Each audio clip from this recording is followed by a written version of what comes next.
La ilaha illallah Muhammadun Rasulullah alaihi salatullah wa alihi wal ahibba. Kita tidak sadar, hadirin, apa saja kesulitan dari asbab dosa-dosa kita. Ekonomi tidak stabil, harga barang naik, itu dari dosa-dosa kita. Kita paling pandai menyalahkan kepada penguasa, kepada pemerintah. Padahal disebutkan dalam hadis, naiknya harga barang itu berasal daripada dosa kita, hadirnya. Semua harga-harga barang ini Allah yang atur. Jangankan perkara yang besar, hadirin yang mulia. Harga naik yang harga garam, cabai, bawang di pasar, itu berdasar ketetapan Allah. Tidak ada harga barang yang bukan ketetapan Allah. Apalagi barang-barang besar. Kita salah, hadirin yang mulia. Naiknya sesuatu harga barang, demonstrasi kepada lembaga tertentu, mengganggu masyarakat dan lain sebagainya. Sholat tidak. Tidak mungkin, hadirin yang mulia. Kata ulama, andai kata demonstran ini, demonstrasinya kepada Allah, masing-masing di rumahnya bangun di tengah malam, mohon kepada Allah, Allah akan turunkan ini harga. Tapi tidak mau, jangankan tahajud, sholat wajib saja dia tidak mau. Bagaimana Allah akan turunkan harga? Kita minta kepada lembaga tertentu yang tidak bisa menurunkannya. Sebab naik turun harga Allah, ketetapan Allah, hadirnya. Jangankan perkara besar, perkara kecil, gugurnya satu daun daripada pohon, itu berdasarkan daripada perintah Allah Subhanahu wa Ta'ala. Segala musibah bencana yang datang kepada kita ini dari dosa-dosa kita. Allah berfirman dalam Al-Quran, Zaharul fasadu fil barri wal bahri bima kasabat aydin nas. Telah terjadi kerusakan, bencana di daratan dan di lautan dari akibat amal buruk manusia. Jadi bukan secara ilmu pengetahuan. Itu kalau terjadi gempa karena gesekan bumi, lapisan bumi begitu. Kalau tsunami begitu, udah. Semua atas perintah Allah. Bumi tidak akan gempa dan bergoyang kalau tidak diperintah oleh Allah. Gunung tidak akan meletus kalau tidak diperintah oleh Allah. Air laut tidak akan naik ke darat kalau tidak diperintah oleh Allah. Semua atas perintah Allah. Karena daripada dosa-dosa kita. Perbaikan di atas tobat. Kita taat kepada Allah. Akan Allah perbaiki segala keadaan di hadirin. Allah akan tentramkan dunia negeri kita ini. Kalau kita taat kepada Allah Subhanahu wa Ta'ala. Kalau kita tidak mau taat kepada Allah. Walaupun kita berpendidikan tinggi. Mau mengatasi masalah dengan akal kita. Tidak bisa, hadirin. Allah akan datang macam-macam bencana yang lain. Semua kebaikan akan tercipta dengan agama. Sampai kesehatan, hadirin yang mulia.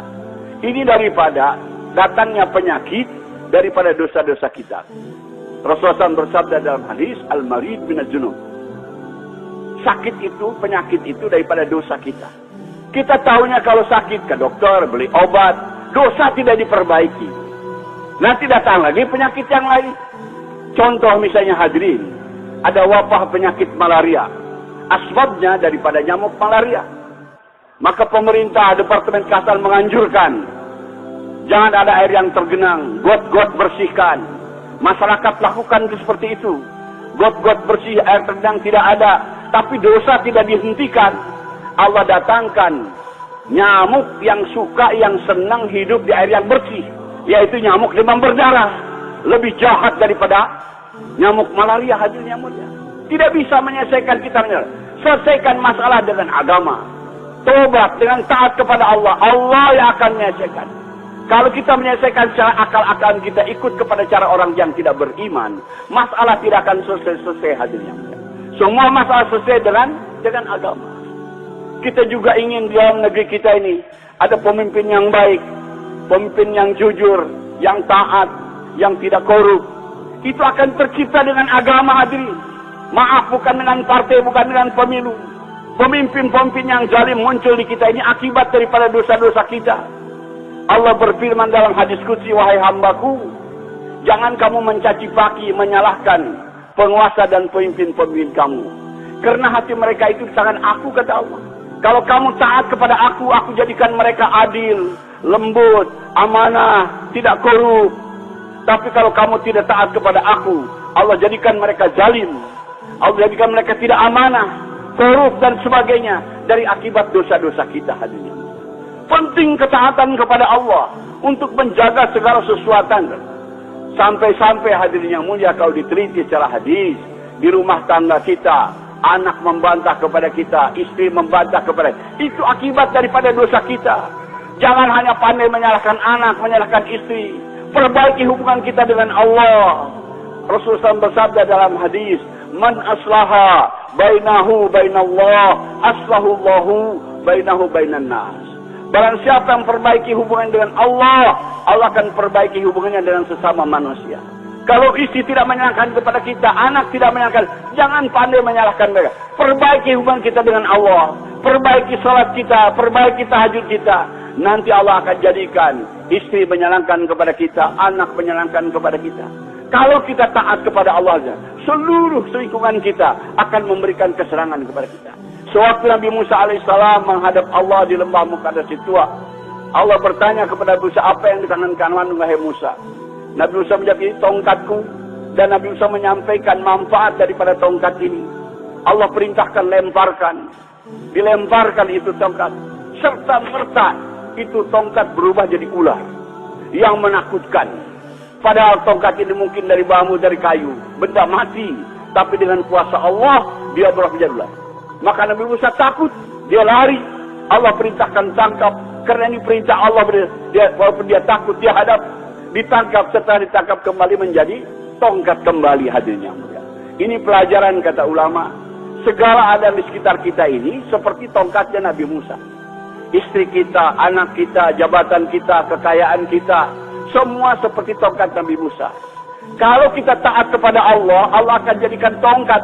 Tongkat itu lambang kemanfaatan. Ular itu lambang daripada kemadaratan. Kalau kita taat kepada Allah, semua Allah jadikan tongkat. Istri menyenangkan, anak menyenangkan, atasan menyenangkan, bawahan menyenangkan, kawan-kawan menyenangkan. Kalau kita taat kepada Allah. Tapi kalau kita tidak taat kepada Allah, semua dijadikan ular hadir.